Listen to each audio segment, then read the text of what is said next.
Hello everyone and welcome back to my Bold and Beautiful 29 YouTube channel. I hope you guys are having a wonderful day. Before we start, please hit the subscribe button and give this video a thumbs up.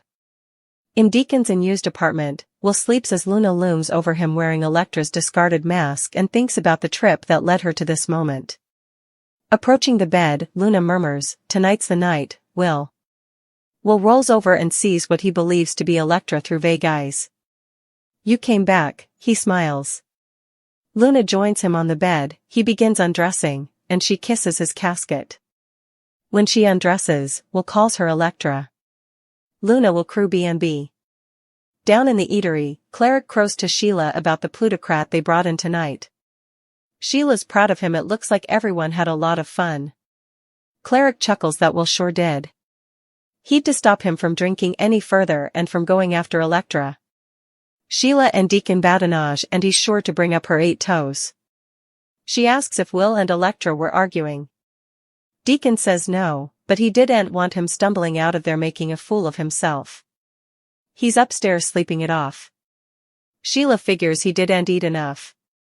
Cleric harangues about the kiddies' moment being hysterical of carbohydrates. Sheila worries that Cleric should have transferred Will home. He says he texted Katie and told her not to worry. "I handled it," Cleric irks his woman. By adding he did not want problems then. They have had enough thanks to Luna. Snappily apologizing, Cleric heads up to take a shower. Sheila takes another call from Lee, scarifying over Luna's exposure. At the Forrester manse, Elektra updates Ivy on the wild party. She's no way seen Will so buzzed. Ivy asks if that's why she left. Elektra confides he wanted to continue the party with just the two of them alone. She's sure Will wouldn't want that to have been their first time, with alcohol clouding it. Ivy chirps that when it happens, she will know she's ready. Elektra gushes about Will being sweet and sexy. She wants their first time to be special, and tonight wasn't the night.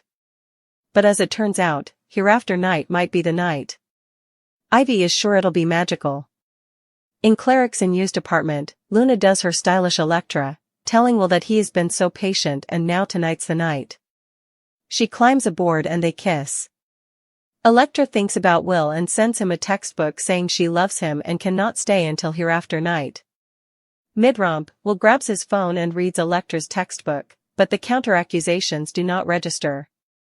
He drops it and continues making out with Luna. When he removes her mask, she turns down from him in the dark to hide her face. The mask falls to the bottom as they've coitus. At the party, everyone is drinking and dancing. The bartender sees the 180 evidence bottle, which makes him realize Luna didn't follow orders. She was supposed to get relief of it.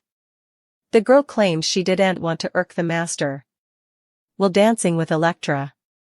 Elektra has had enough dancing and walks off. The Sally wannabe, Lainey zooms over to Will and gushes over him. After they flirt a bit, Will goes to get yet another drink from Luna. Also, Will joined Elektra and Zend. They all talk about how crazy Luna was and being glad she's dead. Luna doesn't like hearing that at all. Sheila continues talking to a panicked Lee on the phone. Sheila recalls telling Luna about Will's party but says nothing to Lee. After hanging up, Sheila runs into Deacon. They talk about Luna and Deacon apologizes for what he said before. Still, Deacon insists that Luna was no way going to get better. Sheila still thinks that if Luna had someone, also she could have been helped. Cleric will no way get over Luna killing Tom and Hollis. Indeed, though he's glad Luna is dead, he'll support her through the grief. Sheila decides to make sure everything is okay at the party. At the party, Luna spots Sheila coming downward and ducks into a force room. Will thanks Sheila for such an amazing party, also nearly falls over after sprinting off with Elektra. Will wants her to come home with him. Katie wouldn't ever know. Elektra suggests they stay. "Yeah, drunk boys don't really make the mood with me either, girl." Luna is watching. Will explains to everyone that Elektra went home. He thinks about going after her, but they tell him no. They all suggest Will is way too drunk and needs to go home. Cleric comes downward and Will says Elektra left but the night is still youthful. Cleric decides to get Will water and suggests he crash out upstairs. Luna snappily grabs Electra's masks, which she left before. Lee calls Sheila again. The woman assures her that Luna wouldn't do anything to ruin this third chance. When Deacon escorts Will to the apartment, he incontinently crashes out on the bed. Cleric leaves and Luna enters.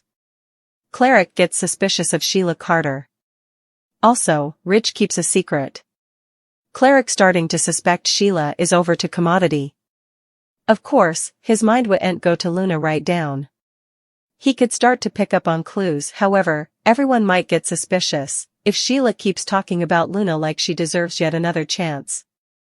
At Will party, Luna has made a secret appearance. Nothing realizes she's the waitress who has been serving them drinks all night. Luna is going to make sure that Elektra ends up feeling betrayed. It might be Luna herself who ends up in bed with Will, although that could put her freedom at threat. Ridge keeps a secret from Taylor. She knows that Ridge saved Brooke from drowning. She doesn't know about the kiss or the pledge. There could also be a secret kiss between Ridge. Effects to get harder for Ridge as he deals with deceiving Taylor.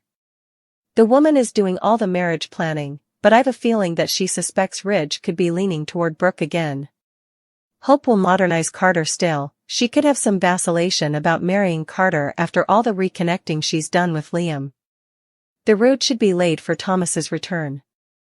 Atkinson verified his comeback, but suckers wouldn't see him on screen until September.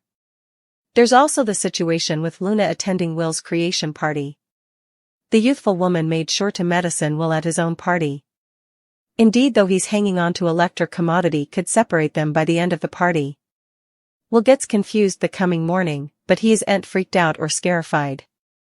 Still, what happens when the verity comes out about Luna? Will there be consequences for Will? What happens when he realizes that the woman he slept with wasn't Elektra but Luna? Will's party kicks off this week at Tu Giardino. The youthful man has a lot to celebrate with his recent creation at Forrester Creations.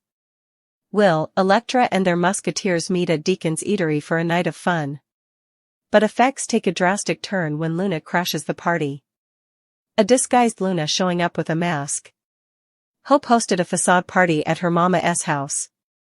Oliver spotted a woman wearing an analogous dress and mask as Hope, and her choker. Believing it was his gal, Oliver danced with the woman.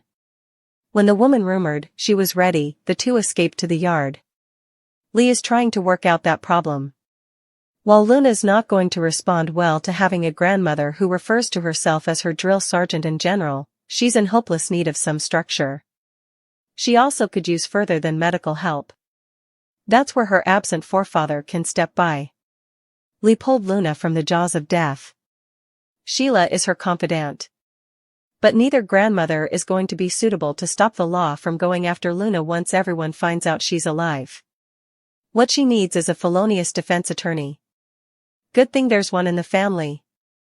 Jack hasn't interacted with Luna on screen, but he was formerly suspected of being her father.